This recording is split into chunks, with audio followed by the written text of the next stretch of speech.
Live from New Delhi, you're watching DD India Live, India's voice to the world. I'm Mark Lynn. Namaskar. Coming up in the next 30 minutes. Iran declares it no longer complies with the nuclear deal as the 2015 accord expires amid renewed sanctions and strained relations. Pakistan shatters 48-hour ceasefire with airstrikes on Afghanistan's Paktika province, killing 10 civilians. Trump urges Zelenskyy to pursue a ceasefire with Russia ahead of Budapest talks, downplays Tomahawk request in favor of mediation.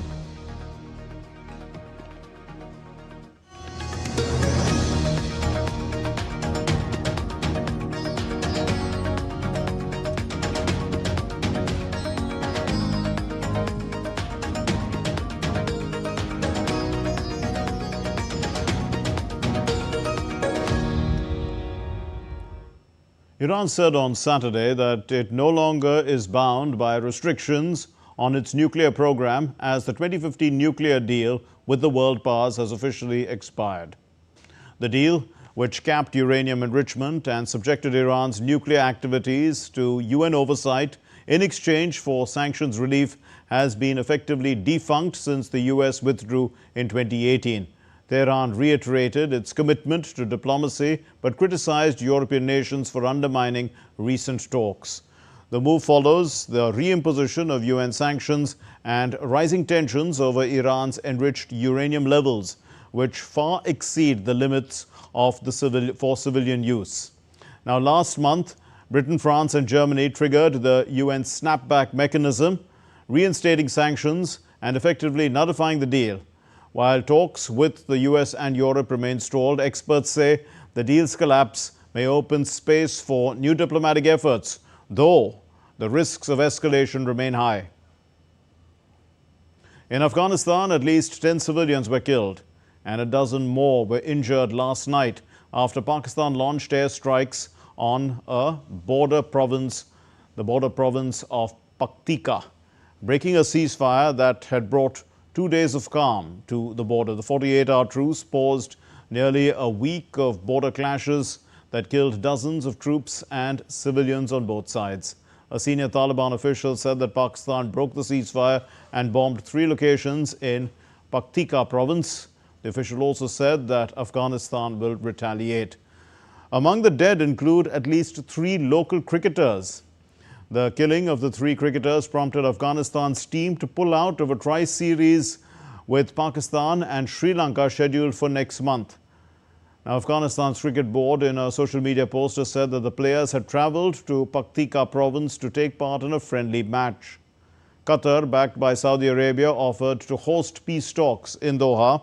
Afghanistan reports say that Taliban delegates will include Defence Minister Mullah Yaqub and the intelligence chief Mullah Wasik. Now, Pakistan remained silent, though a late meeting between the NSA of Pakistan, General Asim Malik, and the Finance Minister Ishaq Dar hints that Malik may attend.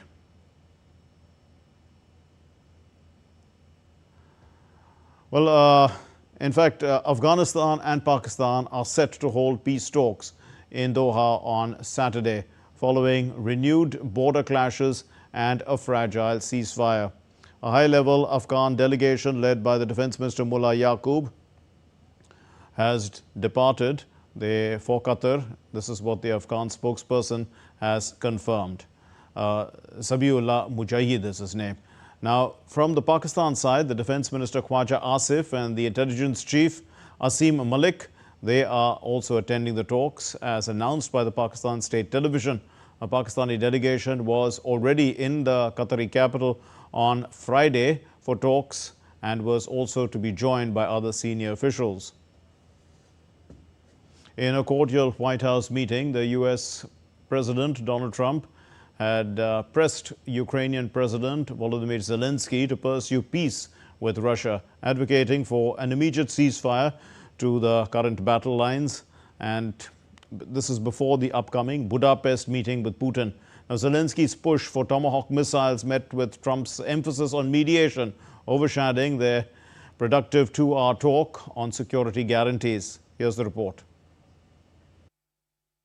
US President Donald Trump urged Ukrainian President Zelensky to negotiate peace with Russia on Friday. After a cordial White House meeting, Donald Trump pushed for an immediate ceasefire, even at current battle lines, ahead of his planned talks with Putin in Budapest. In a 2-hour meeting described by both as cordial and productive, Zelensky pressed for the long-range weapons to strike deep into Russian territory, arguing they would apply constant pressure on Moscow's war machine. Trump's move to re-engage with Putin has frustrated Zelensky and some European allies in the past. It has cast a shadow on Trump's otherwise cordial exchange with his Ukrainian counterpart. Well, let's see what happens. I mean, what if? I think he will. I think that President Putin wants to end the war, or I wouldn't be talking this way. I think he wants to end the war. I spoke to him yesterday for 2.5 hours. We went through a lot of details. He wants to get it ended. I think that President Zelensky wants to get it ended. Now we have to get it done. Outside the White House, Zelensky called his meeting with Trump productive and said they discussed security guarantees. We trust the United States. We trust President that he wants to finish this war, and it's difficult. It's very tough solution. It's understandable why. I think that Russians afraid about tomahawks, really afraid because it's a strong weapon, and they know what we have, what kind of weapon we have, our production, and they understand that combination with tomahawks, because we speak about it. We don't speak about tomahawks like tomahawks. We need combination, and that's why they're afraid of this combination. They understand what we can do. Meanwhile, on Truth Social, Trump urged both sides to stop the killing and make a deal, adding enough blood has been shed, let both claim victory, let history decide. The session cast a shadow from Trump's planned Budapest summit with Putin in 2 weeks separate meetings, as these two leaders do not like each other. While US President did not rule out giving the long-range Tomahawk missiles as sought by Zelensky, Trump did appear cool to the prospect as he looked forward to a meeting with Putin in Hungary in the coming weeks. Tomahawks are very dangerous weapons. They're incredible weapons. If you like warfare, it's one of the most accurate. We hit 30 Tomahawks in Iran after the B-2s did their damage. We sort of gave it a little capper with 30 Tomahawks from a submarine, quite far away, actually. But they're an amazing weapon. They're a very powerful weapon, but they're a very dangerous weapon. Zelensky, realistic about escalation risks, has agreed to keep missile talks private and prioritized air defenses and joint weapons production. He later hailed a productive call with European leaders, including UK PM Keir Starmer and Finland's Alexander Stubb, reaffirming support for security guarantees and a ceasefire. Bureau Report, TD India. Thousands across the United States are set to join the No Kings protests. Now, these happen on Saturday, opposing President Trump's leadership amid an ongoing government shutdown. Over 2,700 rallies across all 50 U.S. states and even Canada mark the largest protest wave since Trump took office.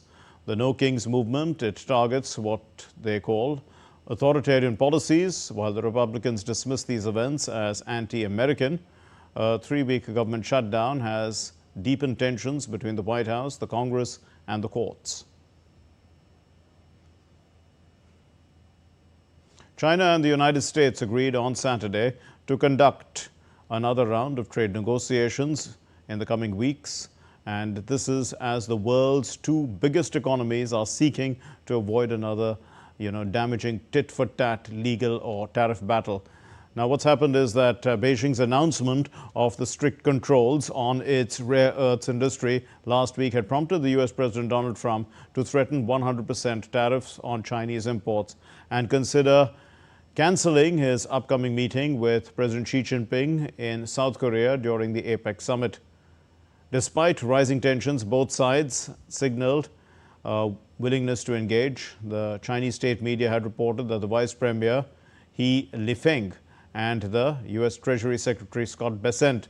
They held a candid and constructive phone conversation on Saturday morning, agreeing to resume trade talks soon. Bessent later described the exchange on social media as frank and detailed, confirming plans for an in-person meeting next week to continue negotiations. The UAE humanitarian ship has departed, a UAE humanitarian ship. It has departed for Gaza, carrying 7,200 tons of aid under the Operation Chivalrous Night 3. Chivalrous Night 3 is the name of this operation. The shipment includes 4,680 tons of food, 2,160 tons of shelter items like tents and winter clothing, and 360 tons of medical supplies. Also, additional 4 water tankers. So, the relief effort has been directed by President of the UAE with the aim to ease the suffering of the people of Gaza. The UAE charities and aid groups too have also come together to deliver urgent support, reinforcing the nation's values of solidarity and swift response. Let's take a look at other news from around the world.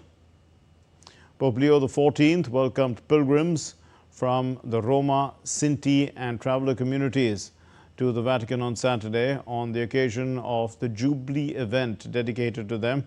The Pope affirmed the Church's pastoral care for itinerant peoples and invited them, in fact, to embrace the dignity and family, the dignity of a family and work and prayer. That's the dignity of family, work and prayer.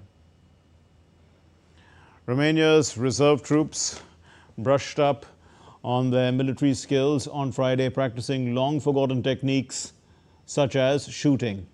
They were also introduced to the latest military hardware, including the robot dog drone. Many of the troops had completed basic training decades ago, before the era of tech-centered warfare, and some had also first trained as conscripts prior to Romania's abolition of mandatory military service in 2007. The 4th edition of AI Dhafra Dates Festival and in fact auction was organized in Abu Dhabi. It's a heritage authority area and it was launched by Al Dhafra, not AI, I beg your pardon, Al Dhafra Abu Dhabi. And this festival in fact will run until 26th of October. It seeks to strengthen its standing as a leading international heritage event by promoting date production and also facilitating the exchange of knowledge in palm cultivation. Still to come here on DD India Live. A massive fire halts all flights at Dhaka's Hazrat Shah Jahalal Airport cargo zone. Dhanteras marks Diwali's auspicious start with prayers for wealth, health and light over darkness. In India versus Australia ODI opener in Perth is set for Sunday.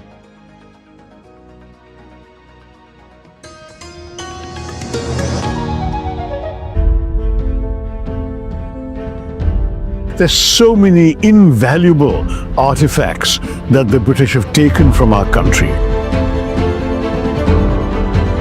They robbed us of our self-respect. They robbed us of our honor.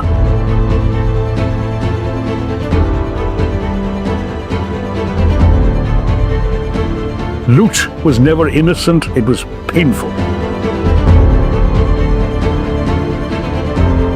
The word loot, that was stolen from India too.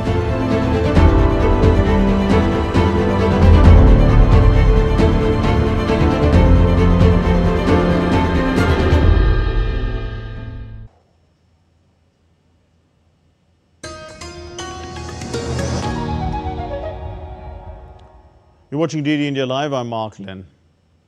A major fire broke out in the cargo area of Dhaka's Hazrat Shah Jalal International Airport, forcing a full suspension of flight operations today.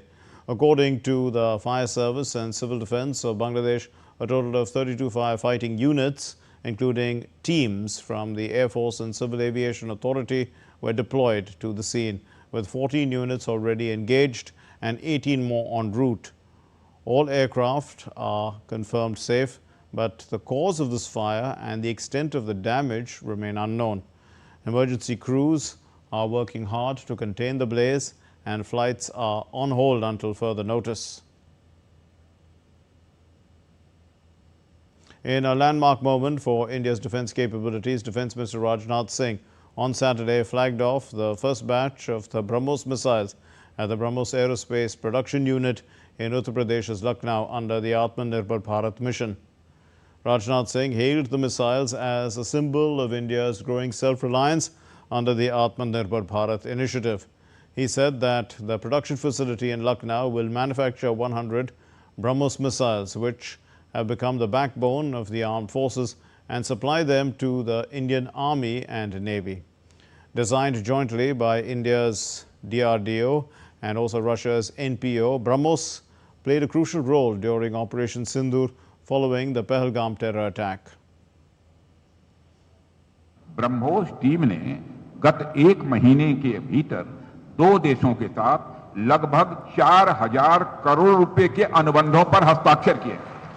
आने वाले वर्षों में हम कई देशों के विशेषज्ञों को लखनऊ आते हुए अपनी आंखों से देखेंगे, जो लखनऊ को ज्ञान का केंद्र और डिफेंस टेक्नोलॉजी में अग्रणी बनाएगा। ब्रह्मोस की लखनऊ इकाई का टर्नओवर अगले वित्तीय वर्ष से करीब 3000 करोड़ रुपए हो जाएगा और जीएसटी का कलेक्शन 500 करोड़ हो जाएगा प्रतिवर्ष का। Defence Minister Rajnath Singh was accompanied by the Uttar Pradesh Chief Minister Yogi Adityanath. They planted a sapling in the premises of the BrahMos Aerospace Unit and also inaugurated the booster and warhead building. Rajnath Singh said that India's adversaries could no longer evade the country's advanced missile capabilities. He added that every inch of Pakistani territory is now within the reach of India's BrahMos missiles. देश को यह विश्वास है कि हमारे जो विरोधी हैं, एडवर्सरीज हैं, अब ब्रह्मोस से बच नहीं पाएंगे। यह देश को पूरा भरोसा है। पाकिस्तान की जहां तक बात है, तो अब उसकी एक एक इंच जमीन हमारी ब्रह्मोस की पहुंच में है। The Defence Minister also inaugurated the booster and warhead building and received the GST bill for the missiles produced locally, handed over by DRDO Chief Samir Kamath and also the BrahMos Director General Jaitirth R. Joshi. He witnessed a virtual BrahMos strike executed via the Indian Air Force Su-30 fighter jet and the Lucknow BrahMos unit. It is the first facility in Uttar Pradesh's defence corridor where the entire process from missile system manufacturing to final testing is carried out indigenously. This unit is built at a cost of 300 crore rupees and it's spread over 80 acres, or I beg your pardon, 80 hectares. Speaking at the GST Bachat Utsav, which took place in New Delhi, the Union Minister Piyush Goyal, he gave a brief update on the India-US trade talks, and he said that the discussions are progressing smoothly, but there is no fixed deadline or timeline. And the focus, he said, remains on safeguarding the interests of farmers and MSMEs. Let's listen. Tariffs कब तक good news आएगी? मुझे लगता है कि बड़े सौहार्दपूर्ण वातावरण में बातचीत चल रही है और मैंने पहले कई बार कहा है कि कभी कोई डेडलाइन के आधार पर फ्री ट्रेड एग्रीमेंट या ट्रेड नेगोशिएशंस नहीं होती है।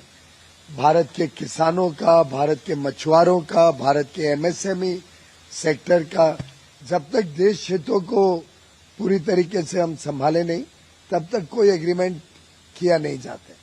बहुत अच्छी तरीके से बातचीत चल रही है, बातचीत जारी है और जब निर्णय पे आएंगे तब आपको जरूर अवश्य सूचना देंगे। The Finance Minister Nirmala Sitharaman, the Commerce and Industry Minister Piyush Goyal and the INB Minister Ashwini Vaishnav addressed a joint press conference in New Delhi on Saturday on the occasion of Dhanteras. The spotlight was on the ongoing GST Bachat Utsav, which is a nationwide savings festival launched on September 22, and the festival of Navratri. It was launched amid that festival. GST 2.0, the reform slashed rates on essentials like kitchenware, clothing, TV, fridges, scooters and cars from 12% to 28% slabs to 5% and 18%, injecting 2 lakh crore rupees into households and boosting festive consumption. Addressing the media, the Finance Minister Nirmala Sitharaman said that tax benefits due to the recent GST rate cuts were passed on to the common man. You know, from 12 to 5, the rate reduction has happened. And from 28 to 18, rate reduction has happened on largely most of the goods. But in some cases, 1 or 2 went this way or that way. But 54 such daily use items we've been closely monitoring. Not in one has the the benefit has not been passed. Not even in one item, the input that we've received from all the zones has the tax benefit not been passed to the consumer. We are convinced that on every such item, the benefits are being passed on to the consumer. The Union Information Broadcasting Minister Ashwini Vaishnav highlighted the consumption will increase more than 10% this year due to the GST reforms. Electronics manufacturing is now growing at a double-digit CAGR. Very rapidly it is expanding, and today electronics manufacturing is giving employment to about 25 lakh persons directly. India has surpassed our neighbor in supplying, in exporting smartphones to United States. Because of the GST reforms, consumption will be significantly increasing, and quite likely, it's very likely that the consumption will increase more than 10% this year. The Commerce and Industry Minister Piyush Goyal highlighted the growth trajectory of India in the past few months. Even in August 25, after the Honorable Prime Minister announced that from Diwali you will have lower GST on almost every item, despite that our August trade in goods and services was 9.1% higher. And this demonstrates that India is resilient, India has clarity in its vision, and India continues to purchase goods and enjoy the fruits of services. The growth trend continued in the rest of the August month. In the month of September, the outward FPI fell straight away from 4 billion to less than 900 million.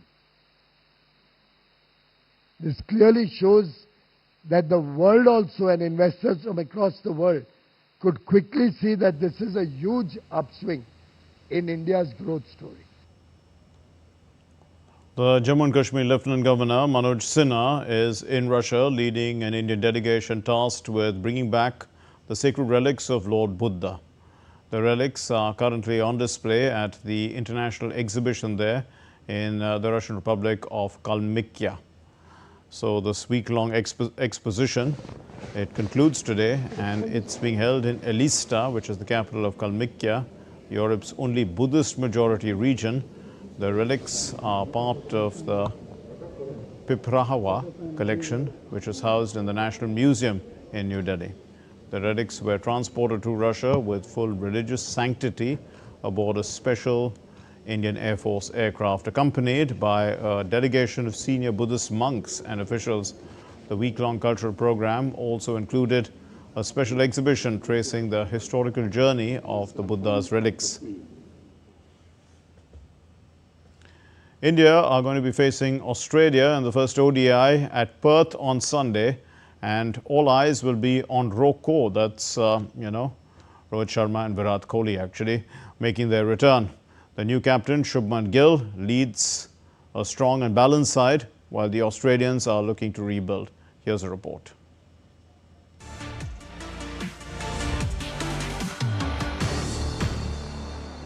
All eyes are on Virat Kohli and Rohit Sharma as Team India gears up to face Australia in the first ODI at the Optus Stadium in Perth on Sunday.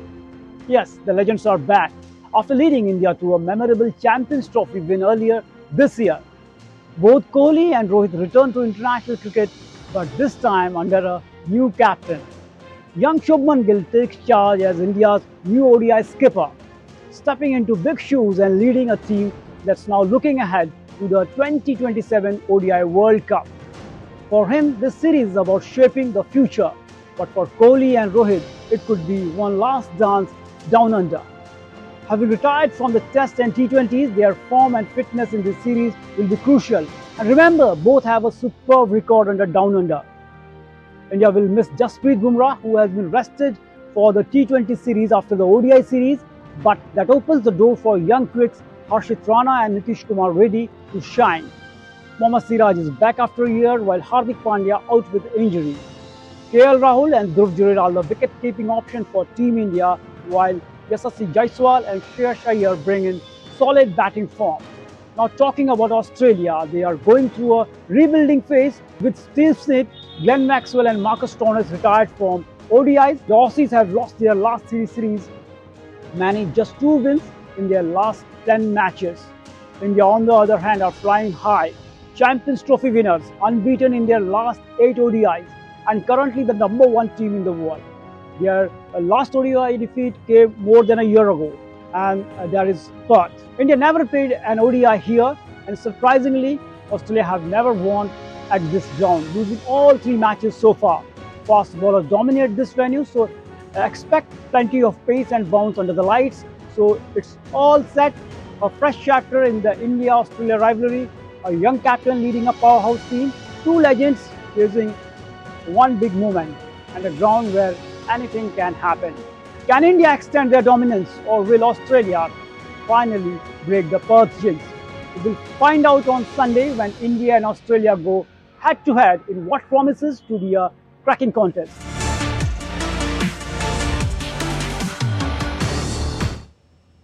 Well, that's all we have in this edition of DD India Live. Thanks for watching. DD India, Namaskar.